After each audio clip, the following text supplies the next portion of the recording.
Road கடை ஸ்டைலில் பால் கடம்பு செஞ்சு பாக்கணுன்ட்டு ரொம்ப நாள் ஆசை. இதுக்கு முன்னாடி ட்ரை பண்ணி பார்த்தேன், வரல. எல்லாமே உடஞ்சு போயிடுச்சு நசுங்கி. அதேமாதிரி எந்தவித மிஸ்டேக்கும் இல்லாமல் எப்படி பர்ஃபெக்டாக பண்ணுறதுன்றதை இந்த வீடியோவில் பார்க்கலாம். வாங்க எப்படி பண்ணுறது பார்க்கலாம். பால் கடம்பு செய்கிறதுக்காக 1/2 லிட்டர் அளவுக்கு ஃபுல் க்ரீம் மில்க் எடுத்துக்கிட்டாங்க. அடுப்பை பற்ற வச்சுட்டு ஒரு பாத்திரம் வச்சுக்கிட்டாங்க. அதில் நம்ம எடுத்து வச்சிருக்க பால் பேக்கெட்டை சேர்த்துட்டு பாலில் தண்ணிலாம் எதுவும் சேர்க்க வேண்டாங்க.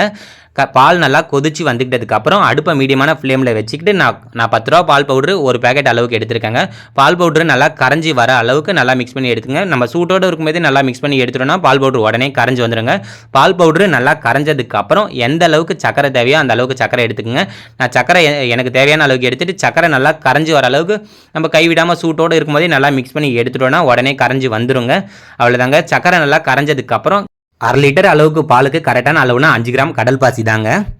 நான் ஒரே ஒரு மிஸ்டேக் பண்ணிட்டேன். நான் 10 கிராம் அளவுக்கு கடல் பாசி சேர்த்துக்கிட்டேன். அதனால் எனக்கு கரையிறதுக்கு ஒரு 20 நிமிஷம் போல் ஆகிடுச்சு. நம்ம பால் சூட்டோடு இருக்கும்போதே மீடியமான ஃப்ளேமில் வச்சுட்டு கைவிடாமல் மிக்ஸ் பண்ணிகிட்டே இருக்கணும். அது கொஞ்சம் கொஞ்சமாக கரைஞ்சி வர ஆரம்பிச்சிடும். நான் 10 கிராம் அளவுக்கு சேர்த்துக்கிட்டனால அதனால் எனக்கு கரையிறதுக்கு ஒரு 20 நிமிஷம் போல் எடுத்துக்கிச்சு. எந்த அளவு கரைஞ்சி வந்துருக்கோம் இந்தமாதிரி கொஞ்சமாவது கட்டியாக இருக்க மாதிரி எடுத்துக்கணும். நம்ம கொஞ்சம் லூஸாக இருக்கும் போதே அப்படி எடுத்துக்கிட்டோம்னா பால் கடம்பு கொஞ்சம் கட்டியாகாமல் எடுத்து பீஸ் போடும் போதே உடையிற மாதிரி ஆகிடும். அதனால் கொஞ்சம் திக்காக இருக்க மாதிரி எடுத்துக்கோங்க. நான் 4 கிளாஸ் அளவுக்கு சின்ன கிளாஸாக ஒரு 4 கிளாஸ் அளவு எடுத்து வச்சுருக்கேங்க. அதில் ஆயில் ஃபுல்லாக தடவிட்டு கீழேருந்து மேலே கிளாஸ் ஃபுல்லாக வர அளவுக்கு எந்த அளவுக்கு ஊற்றுறமோ அந்த அளவுக்கு நல்லா தடவி எடுத்து வச்சுக்கோங்க.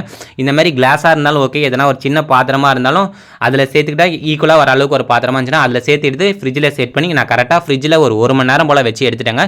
தொட்டு பார்க்கும்போது இந்த மாதிரி லைட்டாக உள்ள அழுத்துற மாதிரி இருக்கும். நம்ம உள்ள தொட்டவொடனே கொல இருந்தால் ஃப்ரிட்ஜில் இன்னும் கொஞ்சம் நேரம் எக்ஸ்ட்ரா விட்டு எடுத்தோம்னா செட் ஆகி வந்துடுங்க. நம்ம எடுக்கிறதுக்காக நம்ம நைஃபை ஸ்லோவாக விட்டு எடுத்தாலே போதுங்க, அழகாக வந்துடும். இதேமாரி எல்லா கிளாஸும் டீமோல் பண்ணி எடுத்துக்கலாங்க. பால் கடம்பு பார்க்கறதுக்கு ரொம்ப அழகாக வந்துருச்சு. இதேமாரி ட்ரை பண்ணி பாருங்கள், ரொம்ப சூப்பராக வந்துடும். அவ்வளோதாங்க. ஒரு இதுவை 4 பீஸ் போட்டு எடுத்துடலாம். நம்ம கட் பண்ணும் போதே அவ்வளோ சாஃப்ட்னஸில் வந்துருந்துச்சுங்க. இதேமாரி மெத்தடில் ட்ரை பண்ணி பாருங்கள், ரொம்ப சூப்பராக இருக்கும். வீடியோ பிடிச்சிருந்தா மறக்காமல் வீடியோக்கு ஒரு லைக் கொடுத்து சேனலையே சப்ஸ்கிரைப் பண்ணிக்கோங்க. நன்றி.